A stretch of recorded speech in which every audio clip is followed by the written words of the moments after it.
Actually ನೋಡ್ಬಿಟ್ಟು ಸುದೀಪ್ ಅಣ್ಣ ಈ ಸಲ ಸೀಸನ್ 11 ಅಲ್ಲಿ ಮಾತಾಡಿದ್ದಾರೆ. ಅದೇ ನಾನು ಹೇಳೋದು, ಅದು ಬಿಗ್ ಬಾಸ್ ಅನ್ನೋದು ವ್ಯಕ್ತಿತ್ವದ ಆಟ. ಅದು ವ್ಯಕ್ತಿತ್ವ ಬಿಟ್ಟು ಆಡ್ಬೇಕಂತ ಎಲ್ಲೂ ಇಲ್ಲ. ಸ್ಕ್ರಿಪ್ಟೆಡ್ ಅಂತೂ ಅಲ್ಲ, ಅದು 100% ಸ್ಕ್ರಿಪ್ಟೆಡ್ ಅಲ್ಲ.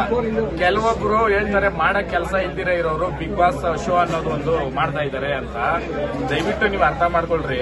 30 ವರ್ಷ 40 ವರ್ಷ ನಾವು ಈಚೆ ಕಡೆ ಏನ್ ಎಕ್ಸ್ಪೀರಿಯನ್ಸ್ ನಾವು ಮಾಡ್ಬೇಕೋ ಅದು ಕೇವಲ 3 ತಿಂಗಳಲ್ಲಿ ಕಲಿಸುತ್ತೆ. ಯಾಕಂತಂದ್ರೆ ನಮ್ ಸ್ನೇಹಿತರೆ, ನಮ್ ಹಿತೈಷಿಗಳೇ ನಾವು ಗೆಲ್ತೀವಿ ಅಂತ ಕಾಲ ಎಳಿತಾರೆ. ಚೆನ್ನಾಗಿ ಅರ್ಥ ಮಾಡ್ಕೊಳ್ರಿ ಅಲ್ವಾ. ನಾನ್ ಫಿನಾಲೆ ಟು ಟಿಕೆಟ್ ಅಂದವಾಗ ವಿನಯ್ ಅವರು ಒಂದ್ ಇದ್ರಲ್ಲಿ ಕರ್ಕೊಂತಾರೆ ನನ್ನ. ಅವರು ಒಂದ್ 10 ಸಲ ಹೇಳಿದ್ರು, ಈಚೆ ಹೋಗಿ ನೋಡು, ಈಚೆ ಹೋಗಿ ನೋಡು, ಇದು ಮಾಡಿರೋದು ಯಾರು ಅಂತ. ಈಚೆ ಬಂದ್ ನೋಡಿದಾಗ ನನ್ಗೊಂಥರ ಶಾಕ್ ಆಯ್ತು. ಅರ್ಥ ಮಾಡ್ಕೊಳ್ರಿ, ನಾನು ಹೆಸರುಗಳು ಹೇಳಲ್ಲ, ಆ ಸಂದರ್ಭ ನಾನು ತಿರ್ಗಾನು ನೋಡಿಲ್ಲ ಅದನ್ನ. ಬಟ್ ಒಂದೊಂದು ಸಂದರ್ಭಗಳು ಹೆಂಗಿರ್ತೈತೆ ಅಂತಂದ್ರೆ, ಅದಕ್ಕೆ ಹೇಳೋದು, ಸ್ನೇಹ ಮಾಡಿದ್ರೆ ಉತ್ತರ ಇರೋರ್ ಜೊತೆ ಮಾಡ್ರಿ. ಸಡನ್ ಆಗಿ ಮಾತಾಡ್ಬೇಕು, ಆನ್ ಸ್ಪಾಟ್ ಮಾತಾಡ್ತಾರೆ ನೋಡ್ರಿ, ಅವನ ಹತ್ರ ಏನು ಇರಲ್ಲ, ಏನು ಇರಲ್ಲ, ಯೋಚನೆ ಮಾಡಿ ಮಾತಾಡ್ತಾರೆ. ಶುಗರ್ ಕೋಟಿಂಗ್ ಮಾಡ್ಕೊಂಡು.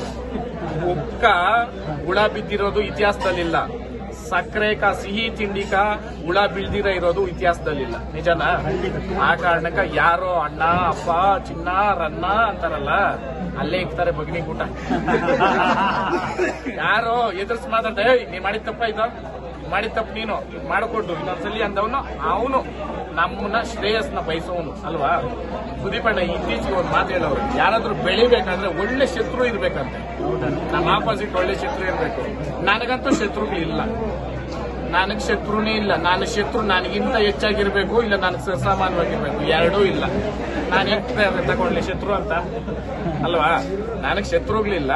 ಅವು ಕ್ರಿಮಿ ಕೀಟ ಅದೇನೋ ಹೇಳ್ತಾರಲ್ಲ, ಹುಳ, ಅವುಗಳೇ ಅವೆ. ಅವ್ ಯಾವ ಮುಂದೆ ಮಾತಾಡೋವಲ್ಲ. ಮುಂದೆ ಮಾತಾಡೋನು ಅಪ್ಪನ್ ಕುಡ್ದವನು, ಹಿಂದೆ ಮಾತಾಡೋನು ಕಂಡೋನ್ ಕುಡ್ದವನು. ಕರೆಕ್ಟಾ? ಹೌದಾ ಇಲ್ಲ? ಅಪ್ಪನ್ ಕುಡ್ದವನು